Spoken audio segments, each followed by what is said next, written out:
So since I started teaching Japanese, a lot of my recommended videos have been I learned Japanese in 3 months or something similar. This video is for those of you who struggled with this, and I'll go over the practicalities of learning Japanese fast and my personal failures, like failing university multiple times. So firstly, let's look at how practical learning Japanese, or at least N5 in 3 months is. If you study at an intensive language school in Japan, you'll maybe get to N5 in 3 months if you pass first time.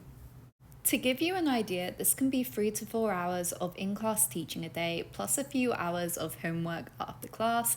You're also in country, so you're having to see and use Japanese daily. So basically, it is a lot. It's an intensive course. So, do you have that much time to study?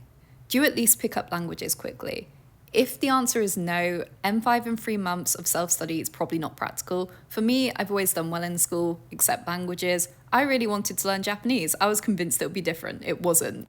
More important questions. Do I have the time to study 3 to 4 hours? Will I study 3 to 4 hours a day? You need to know yourself and what's practical. Are you working all day and are you happy to do an extra 3 to 4 hours in your free time? Maybe you have the time, but you know you dislike studying. So let's talk about failure and what happens when you can't learn a language in 3 months. I studied at university online in Sweden. I took my first semester of Japanese and failed basic Japanese. I've always been bad at languages. Everything else I could pass without a lot of work, but languages require a lot of work. So my goal was to study abroad. I really wanted to study abroad, and I needed to pass the first year to convince them to send me abroad. I took the semester again, and then I passed, and then I took level 2, and I failed. In this time, I passed all my non-language classes fine. Eventually passed my second course and did my third course of Japanese, and I failed. At this point, I was putting in my request to study abroad, and I flew to Sweden for the interview and practically begged them. I told them I'll try my hardest, and basically I promised not to fail at the exchange university. They accepted, and I got an A on the exchange. COVID hit and I did another term with my exchange university, Kansai Gaidai, but it was online. My teacher and class were fab and I passed. I then signed up for one more term and my work became busier, and I also wasn't a fan of my teacher and I failed. This would be N4/N3 level. I think the reasons I passed the first term is because I didn't have a job and I really wanted to study in Japan.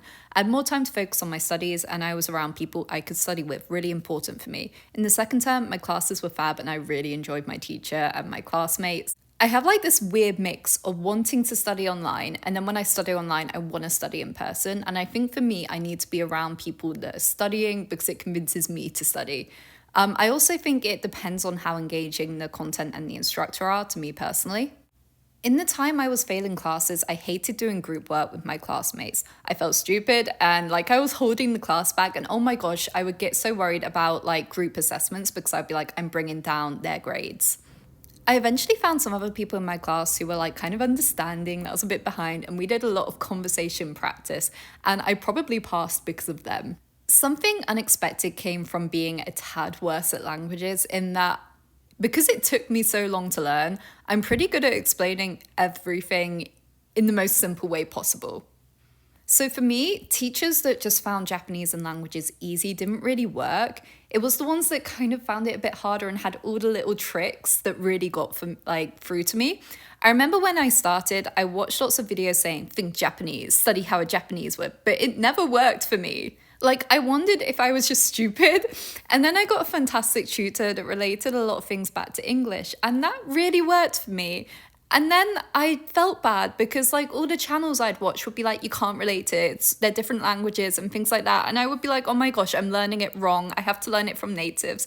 And it stressed me out so much. A lot of people who come to me for tutoring learn Japanese as their first, second language and haven't thought about verbs and nouns since they were kids. So if I said to them subject, object, verb, it doesn't always mean much, and that was me. There is nothing wrong with having it explained simply in a way that you understand, rather than with academic languages. Looking back, I think Genki book and so on just weren't for me. I then went and studied Korean in Korea whilst the borders to Japan were closed. This was to take a small break from Japanese. So I signed up to an intensive course and I was like, it's fine if it takes 2 tries, that seems to be my average, and it took me 2 tries.